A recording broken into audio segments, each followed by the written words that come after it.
Perinic was a poor idiot who belonged to nobody, and he would have died of starvation if it had not been for the kindness of the village people, who gave him food whenever he chose to ask for it. And as for a bed, when night came and he grew sleepy, he looked about for a heap of straw, and making a hole in it, crept in like a lizard. Idiot though he was never unhappy, but always thanked gratefully those who fed him, and sometimes would stop for a little and sing to them. For he could imitate a lark so well that no one knew which was Perinic and which was the bird. He had been wandering in a forest one day for several hours, and when evening approached, he suddenly felt very hungry. Luckily, just at that place the trees grew thinner, and he could see a small farmhouse a little way off. Perinic went straight towards it, and found the farmer's wife standing at the door, holding in her hands the large bowl out of which her children had eaten their supper. "I am hungry. Will you give me something to eat?" asked the boy. "If you can find anything here, you are welcome to it," answered she, and indeed there was not much left, as everybody's spoon had dipped in. But Perinic ate what was there with a hearty appetite, and he thought that he had never tasted better food. "It is made of the finest flour, and mixed with the richest milk, and stirred by the best cook in all the countryside." And though he said it to himself, the woman heard him. "Poor innocent," she murmured. "He does not know what he's saying, but I will cut him a slice of that new wheaten loaf." And so she did, and Perinic ate up every crumb, and declared that nobody less than the bishop's baker could have baked it.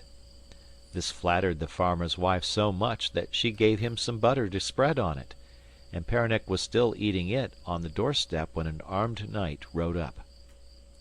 "Can you tell me the way to the castle of Kerglas?" asked he. "To Kerglas? Are you really going to Kerglas?" cried the woman, turning pale. "Yes, and in order to get there I have come from a country so far off that it has taken me 3 months' hard riding to travel as far as this." "And why do you want to go to Kerglas?" said she. "I am seeking the basin of gold and the lance of diamonds which are in the castle," he answered. Then Perinic looked up. "The basin and the lance are very costly things," he said suddenly. "More costly and precious than all the crowns in the world," replied the stranger. "For not only will the basin furnish you with the best food that you can dream of, but if you drink of it, it will cure you of any illness however dangerous, and will even bring the dead back to life if it touches their mouths. As to the diamond lance, this will cut through any stone or metal." "And to whom do these wonders belong?" asked Perinic in amazement. "To a magician named Rogier, who lives in the castle," answered the woman. "Every day he passes along here, mounted on a black mare, with a colt 13 months old trotting behind, but no one dares to attack him, as he always carries his lance." "That is true," said the knight, "but there is a spell laid upon him which forbids his using it within the castle of Kerglas. The moment he enters, the basin and lance are put away in a dark cellar which no key but one can open, and that is the place where I wish to fight the magician." "You will never overcome him, Sir Knight," replied the woman, shaking her head. "More than 100 gentlemen have ridden past this house bent on the same errand, and not one has ever come back." "I know that, good woman," returned the knight, "but then they did not have, like me, instructions from the hermit of Blavet." "And what did the hermit tell you?" asked Perinic. "He told me that I should have to pass through a wood full of all sorts of enchantments and voices, which would try to frighten me and make me lose my way. Most of those who have gone before me have wandered they know not where, and perished from cold, hunger, or fatigue." "Well, suppose you get through safely," said the idiot. "If I do," continued the knight, "I shall then meet a sort of fairy armed with a needle of fire which burns to ashes all it touches. This dwarf stands guarding an apple tree, from which I am bound to pluck an apple." "And next?" inquired Perinic. "Next I shall find the flower that laughs, protected by a lion whose mane is formed of vipers. I must pluck that flower, and go on to the lake of the dragons, and fight the black man who holds in his hand the iron ball which never misses its mark, and returns of its own accord to its master. After that I enter the Valley of Pleasure, where some who conquered all the other obstacles have left their bones. If I can win through this, I shall reach a river with only one ford, where a lady in black will be seated. She will mount my horse behind me, and tell me what I am to do next." He paused, and the woman shook her head. "You will never be able to do all that," said she, but he bade her remember that these were only matters for men, and galloped away down the path she pointed out. The farmer's wife sighed, and giving Perinic some more food, bade him good night. The idiot rose and was opening the gate which led into the forest when the farmer himself came up. "I want a boy to tend my cattle," he said abruptly, "as the one I had has run away. Will you stay and do it?" And Perinic, though he loved his liberty and hated work, recollected the good food he had eaten, and agreed to stop. At sunrise he collected his herd carefully and led them to the rich pasture which lay along the borders of the forest, cutting himself a hazel wand with which to keep them in order. His task was not quite so easy as it looked, for the cows had a way of straying into the wood, and by the time he had brought one back another was off. He had gone some distance into the trees after a naughty black cow which gave him more trouble than all the rest, when he heard the noise of horses' feet, and peeping through the leaves he beheld the giant Rogear seated on his mare, with the colt trotting behind. Round the giant's neck hung the golden bowl suspended from a chain, and in his hand he grasped the diamond lance, which gleamed like fire. But as soon as he was out of sight, the idiot sought in vain for traces of the path he had taken. This happened not only once, but many times, till Perinic grew so used to him that he never troubled to hide. But on each occasion he saw him, the desire to possess the bowl and the lance became stronger. One evening the boy was sitting alone on the edge of the forest, when a man with a white beard stopped before him. "Do you want to know the way to Kerglas?" asked the idiot, and the man answered, "I know it well." "You have been there without being killed by the magician?" cried Perinic. "Oh, he had nothing to fear from me," replied the white-bearded man. "I am Rogear's elder brother, the wizard Bryak. When I wish to visit him, I always pass this way, and as even I cannot go through the enchanted wood without losing myself, I call the colt to guide me." Stooping down as he spoke, he traced 3 circles on the ground and murmured some words very low, which Perinic could not hear. Then he added aloud, "Colt, free to run and free to eat. Colt, gallop fast until we meet." And instantly the colt appeared, frisking and jumping to the wizard, who threw a halter over his neck and leaped on his back. Perinic kept silence at the farm about this adventure, but he understood very well that if he was ever to get to Kerglas he must first catch the colt which knew the way. Unhappily he had not heard the magic words uttered by the wizard, and he could not manage to draw the 3 circles, so if he was to summon the colt at all he must invent some other means of doing it. All day long, while he was herding the cows, he thought and thought how he was to call the colt, for he felt sure that once on its back he could overcome the other dangers. Meantime he must be ready in case a chance should come, and he made his preparations at night, when everyone was asleep. Remembering what he had seen the wizard do, he patched up an old halter that was hanging in a corner of the stable, twisted a rope of hemp to catch the colt's feet, and a net such as is used for snaring birds. Next he sewed roughly together some bits of cloth to serve as a pocket, and this he filled with glue and lark's feathers, a string of beads, a whistle of elderwood, and a slice of bread rubbed over with bacon fat. Then he went out to the path down which Rogear, his mare, and the colt always rode, and crumbled the bread on one side of it. Punctual to their hour all three appeared, eagerly watched by Perinic, who lay hid in the bushes close by. Suppose it was useless? Suppose the mare and not the colt ate the crumbs? But no! The mare and her rider went safely by, vanishing round a corner, while the colt, trotting along with its head on the ground, smelt the bread, and began greedily to lick up the pieces. Oh, how good it was! Why had no one ever given it that before? And so absorbed was the little beast, sniffing about after a few more crumbs, that it never heard Perinic creep up till it felt the halter on its neck and the rope round its feet, and in another moment someone on its back. Going as fast as the hobbles would allow, the colt turned into one of the wildest parts of the forest, while its rider sat trembling at the strange sights he saw. Sometimes the earth seemed to open in front of them, and he was looking into a bottomless pit. Sometimes the trees burst into flames, and he found himself in the midst of a fire. Often in the act of crossing a stream, the water rose and threatened to sweep him away. And again, at the foot of a mountain, great rocks would roll towards him, as if they would crush him and his colt beneath their weight. To his dying day Perinic never knew whether these things were real, or if he only imagined them, but he pulled down his knitted cap so as to cover his eyes, and trusted the colt to carry him down the right road.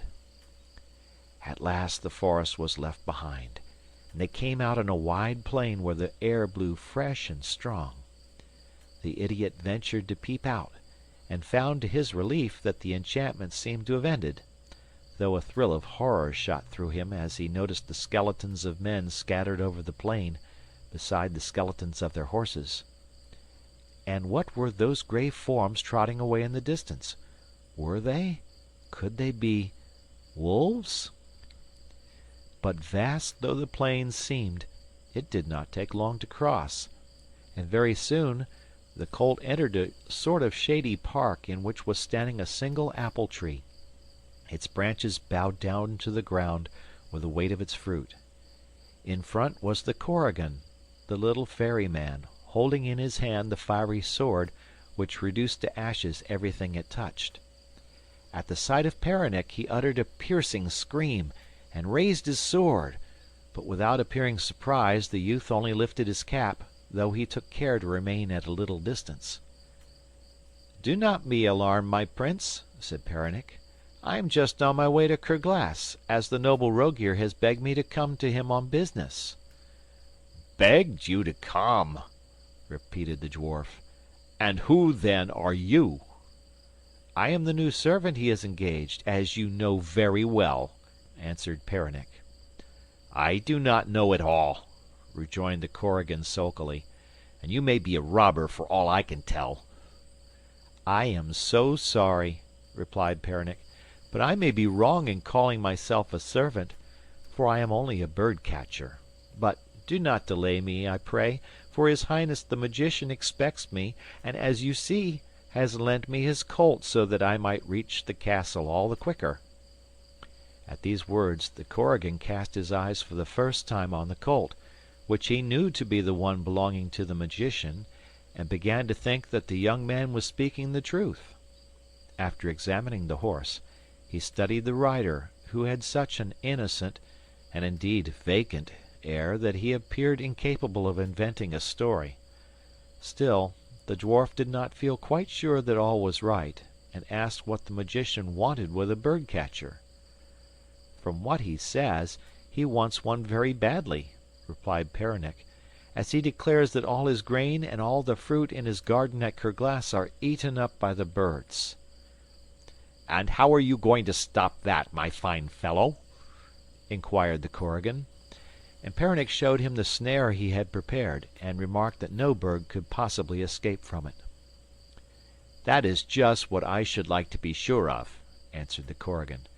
"My apples are completely eaten up by blackbirds and thrushes. Lay your snare, and if you can manage to catch them, I will let you pass." "That is a fair bargain," and as he spoke Perinic jumped down and fastened his colt to a tree. Then, stopping, he fixed one end of the net to the trunk of the apple tree, and called to the Korrigan to hold the other while he took out the pegs. The dwarf did as he was bid, when suddenly Perinic threw the noose over his neck and drew it close, and the Korrigan was held as fast as any of the birds he wished to snare. Shrieking with rage, he tried to undo the cord, but he only pulled the knot tighter.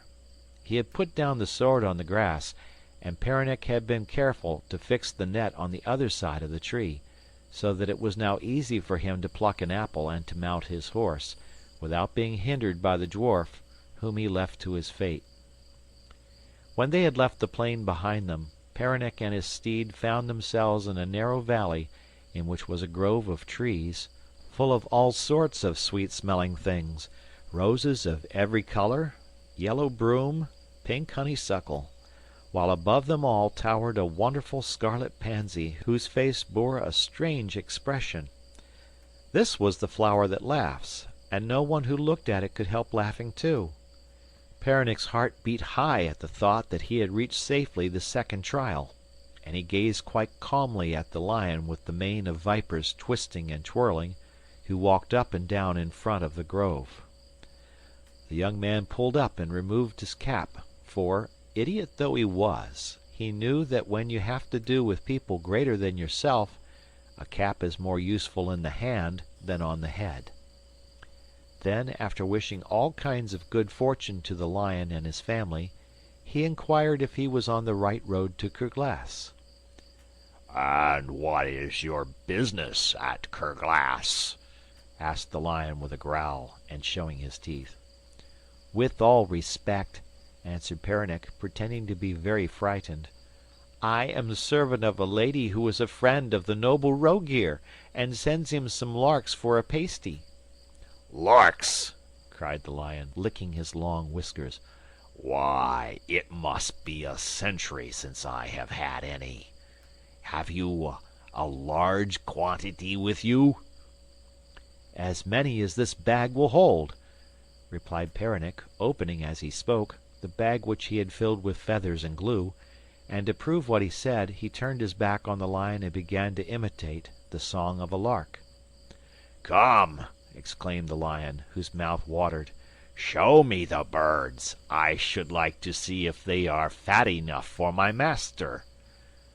"I will do it with pleasure," answered the idiot, "but if I once open the bag, they will all fly away." "Well, open it wide enough for me to look in," said the lion, drawing a little nearer. Now this was just what Perinic had been hoping for, so he held the bag while the lion opened it carefully and put his head right inside, so that he might get a good mouthful of larks. But the mass of feathers and glue stuck to him, and before he could pull his head out again, Perinic had drawn tight the cord, and tied it in a knot that no man could untie. Then, quickly gathering the flower that laughs, he rode off as fast as the colt could take him. The path soon led to the lake of the dragons, which he had to swim across. The colt, who was accustomed to it, plunged into the water without hesitation, but as soon as the dragons caught sight of Perinic, they approached from all parts of the lake in order to devour him. This time Perinic did not trouble to take off his cap, but he threw the beads he carried with him into the water, as you throw black corn to a duck, and with each bead that he swallowed a dragon turned on his back and died, so that the idiot reached the other side without further trouble. The valley guarded by the black man now lay before him, and from afar Perinic beheld him, chained by one foot to a rock at the entrance, and holding the iron ball which never missed its mark and always returned to its master's hand. In his head the black man had 6 eyes that were never all shut at once, but kept watch one after the other. At this moment they were all open, and Perinic knew well that if the black man caught a glimpse of him he would cast his ball. So, hiding the colt behind a thicket of bushes, he crawled along a ditch and crouched close to the very rock to which the black man was chained. The day was hot, and after a while the man began to grow sleepy. Two of his eyes closed, and Perinic sang gently. In a moment a third eye shut, and Perinic sang on. The lid of a fourth eye dropped heavily, and then those of the fifth and the sixth. The black man was asleep altogether. Then, on tiptoe, the idiot crept back to the colt which he led over soft moss past the black man into the Vale of Pleasure, a delicious garden full of fruits that dangle before your mouth, fountains running with wine, and flowers chanting in soft little voices. Further on, tables were spread with food, and girls dancing on the grass called to him to join them. Perinic heard, and scarcely knowing what he did, drew the colt into a slower pace. He sniffed greedily the smell of the dishes, and raised his head the better to see the dancers. Another instant, and he would have stopped altogether and been lost, like others before him, when suddenly there came to him like a vision the golden bowl and the diamond lance. Drawing his whistle from his pocket, he blew it loudly, so as to drown the sweet sounds about him, and ate what was left of his bread and bacon to still the craving of the magic fruits. His eyes he fixed steadily on the ears of the colt, that he might not see the dancers. In this way he was able to reach the end of the garden, and at length perceived the castle of Kerglas, with the river between them which had only one ford. Would the lady be there as the old man had told him? Yes, surely that was she, sitting on a rock in a black satin dress, and her face the color of a Moorish woman's. The idiot rode up, and took off his cap more politely than ever, and asked if she did not wish to cross the river. "I was waiting for you to help me do so," answered she. "Come near, that I might get up behind you." Perinic did as she bade him, and by the help of his arm she jumped nimbly onto the back of the colt. "Do you know how to kill the magician?" asked the lady as they were crossing the ford. "I thought that being a magician, he was immortal, and that no one could kill him," replied Perinic. "Persuade him to taste that apple, and he will die, and if that is not enough I will touch him with my finger, for I am the plague," answered she. "But if I kill him, how am I to get the golden bowl and the diamond lance that are hidden in the cellar without a key?" rejoined Perinic. "The flower that laughs opens all doors and lightens all darkness," said the lady, and as she spoke they reached the further bank and advanced towards the castle. In front of the entrance was a sort of tent supported on poles, and under it the giant was sitting, basking in the sun. As soon as he noticed the colt bearing Perinic and the lady, he lifted his head and cried in a voice of thunder, "Why, it is surely the idiot, riding my colt 13 months old." "Greatest of magicians, you are right," answered Perinic. "And how did you manage to catch him?" asked the giant. "By repeating what I learnt from your brother Bryac on the edge of the forest," replied the idiot. "I just said, 'Colt, free to run and free to eat, colt, gallop fast until we meet,' and it came directly." "You know my brother, then?" inquired the giant. "Tell me why he sent you here." "To bring you two gifts which he has just received from the country of the Moors," answered Perinic, "the apple of delight and the woman of submission. If you eat the apple you will not desire anything else, and if you take the woman as your servant you will never wish for another." "Well, give me the apple and bid the woman get down," answered Rogier. The idiot obeyed, but at the first taste of the apple the giant staggered, and as the long yellow finger of the woman touched him he fell dead. Leaving the magician where he lay, Perinic entered the palace, bearing with him the flower that laughs. 50 doors flew open before him, and at length he reached a long flight of steps which seemed to lead into the bowels of the earth. Down these he went, till he came to a silver door without a bar or key.